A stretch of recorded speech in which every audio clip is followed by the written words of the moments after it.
Recientemente se está volviendo popular una herramienta usada para convertir texto a imágenes. Ahora, este tipo de herramientas ya ha existido por unos cuantos años, pero el requisito para correrlas era tener una supercomputadora, tener una buena conexión a internet para descargar los gigabytes de data que necesitabas y tener un conocimiento técnico más o menos elevado. Cosa que ya no es necesaria gracias a que ese tipo de tecnologías ahora corren directamente desde el navegador. En realidad los programas no se ejecutan desde el navegador. Tú solo envías un set de instrucciones a un servidor, a una computadora en X parte del mundo, y la computadora hace el proceso por ti.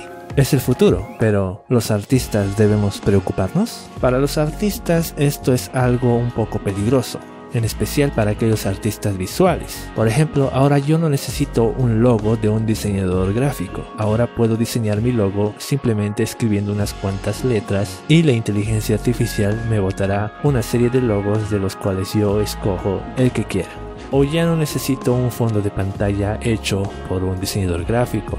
O ya no necesito una pintura hecha por un pintor. Simplemente escribo mi set de instrucciones necesarias y el programa me devuelve una imagen que cumpla mis requisitos. O al menos ese es el uso que yo le daría.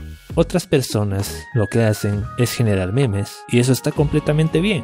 Al fin y al cabo los memes son una forma de arte. Entonces, ¿esta inteligencia artificial reemplazará a los pintores o reemplazará a los diseñadores gráficos? La respuesta es no, porque verán, no es la primera vez que ocurre algo como esto. Ya ocurrió hace unas cuantas décadas, pero no en el mundo de la pintura. Estoy hablando del mundo musical. Cuando se descubrió que el sonido podía ser guardado de manera física y preservado por un montón de tiempo, empezaron a rodar los engranajes de una industria, la industria musical. Este tipo de industria comenzó con un formato de almacenamiento propietario, los discos de vinilo y los reproductores de dichos discos, cosas que eran bien populares en su época porque no había ninguna alternativa. Con el tiempo el ser humano se dio cuenta de que esta información podía ser almacenada mucho más eficazmente y en un tamaño mucho más pequeño, y nació el mundo digital. En lugar de guardar físicamente las vibraciones, se guardan digitalmente dentro de un CD, un pendrive o un disco duro. Uno pensaría que ese sería el primer ataque a la industria. En realidad, ese fue la explosión de la industria. La industria musical, gracias a esa invención de fácil almacenamiento y fácil distribución, se convirtió en la industria billonaria que es el día de hoy. ¿Por qué esto no fue el final de la industria? Porque múltiples empresas se encargaron de mantener un tipo de monopolio sobre quién podía almacenar datos de música, combatiendo así la dichosa piratería o el mal uso de estas herramientas, que siguió existiendo, pero no a tal nivel. Pero no podemos comparar este boom de la industria musical con la atmósfera actual de la industria visual.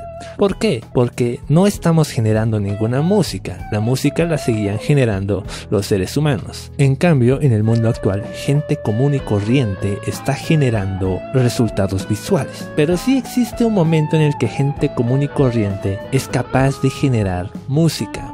Y eso es con la invención de otro aparato tecnológico conocido como sintetizador. Robert Arthur Moog es el inventor del dispositivo conocido como sintetizador. El único fin de este dispositivo es generar una gama infinita de sonidos, o así lo pone su artículo en Wikipedia. Pero el sintetizador era muchísimo más de lo que acabamos de decir. De primeras, el sintetizador es un instrumento musical que se puede tocar a sí mismo. Sí, suena un poco mal, pero ¿qué se le va a hacer? ¿A qué me refiero con esto?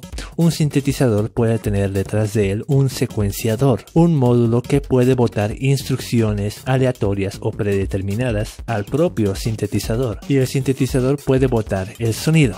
Al llevar el sonido a un mundo digital, se pueden crear infinidades de secuenciadores que generen una melodía triste o una melodía alegre. Lo más común para este tipo de secuenciadores era la generación de arpegios musicales, es decir, tocar las múltiples notas de un acorde secuencialmente. El inicio de los sintetizadores fue entonces como un acompañamiento musical en lugar de una generación de melodías.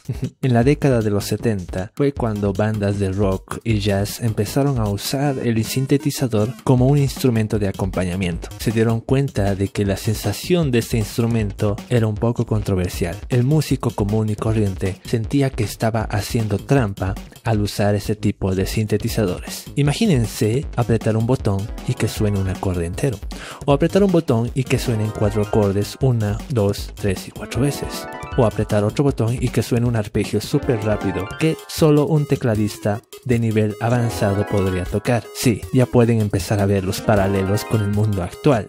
Por ejemplo, la banda Queen en las carátulas de sus álbums decía que la banda no usaba sintetizadores.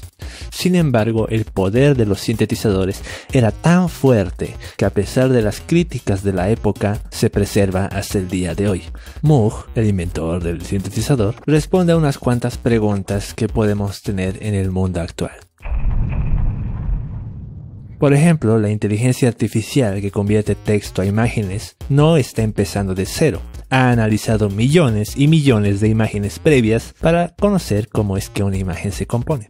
Tenemos un paralelo con el sintetizador. Moog dice, el uso de secuenciadores y contenido prefabricado genera una pregunta filosófica. ¿Qué está haciendo el músico cuando está tocando algo que ya existía antes? La pregunta de Moog es bien interesante, a lo que él mismo responde, parafraseando, de que un músico capaz puede generar contenido nuevo usando contenido antiguo, siempre y cuando le eche ganas. ¿Hasta qué punto podemos darle permiso a un músico para tocar contenido preprogramado? En las bandas actuales existe lo que se llama samples. Algunos músicos usan samples, es decir, sonidos preprogramados, sonidos grabados anteriormente en sus conciertos en vivo, y eso está completamente bien. Sin embargo, otros músicos usan samples de la canción entera, para lo que el tecladista solo tiene que apretar una tecla y la música entera suena. Eso para mí ya huele mal. Volvamos al mundo actual. ¿Hasta qué punto uno es artista por escribir texto y convertirlo a imágenes? Yo comparto la opinión de Moog. Si el artista se mantiene ocupado, si el artista le echa ganas, puede generar contenido nuevo basándose en contenido antiguo. Puede generar arte usando una inteligencia artificial, que no es nada más que un sintetizador para pintores. Y así como el sintetizador es una herramienta extra para un músico, no reemplaza la música entera. Lo mismo ocurre con ese tipo de herramientas. Las inteligencias artificiales como Imagen o DALL-E o Text to Image no reemplazan la pintura ni el arte. Lo que hacen es brindar una herramienta nueva para que aquellos que no son artistas visuales empiecen por pequeños pasos a introducirse en el mundo del arte, y para que aquellos que ya son artistas visuales tomen como inspiración este contenido y construyan, le echen ganas para tener un resultado mucho más bello. El futuro imita al pasado. Varios de los aspectos actuales que van a ocurrir en el mundo visual y audiovisual, porque no va a pasar mucho tiempo hasta que una de estas herramientas haga un video a partir de texto, ya ha ocurrido antes. Por ejemplo, recordemos que las industrias que han inventado el CD han usado todo en su poder para evitar que el CD fuera usado con fines ilegales de piratería. Lo mismo está ocurriendo en el mundo actual. Imagen, que es el algoritmo de Google para generar texto a imágenes, no es público por una sola razón. Los mismos desarrolladores de esta inteligencia artificial nos explican de que están construyendo o están limpiando la inteligencia artificial para que no sea usada con fines maliciosos. Entonces, mientras vamos a ser capaces de generar la imagen de un gatito superhéroe, no vamos a ser capaces de generar contenido que en el mundo actual sería considerado ofensivo. A pesar de eso, que los primeros pasos de esta inteligencia artificial sea la generación de memes en lugar de arte, y está diciendo mucho de que la gente no quiere volverse artista. Simplemente, como con los sintetizadores, quiere tener un poco de la diversión que un artista tiene. Eso es todo. Yo soy Empírico. Gracias por llegar al final. Suscríbete si no lo estás, y si lo estás, comparte el canal. Y que tengan muy buenas tardes.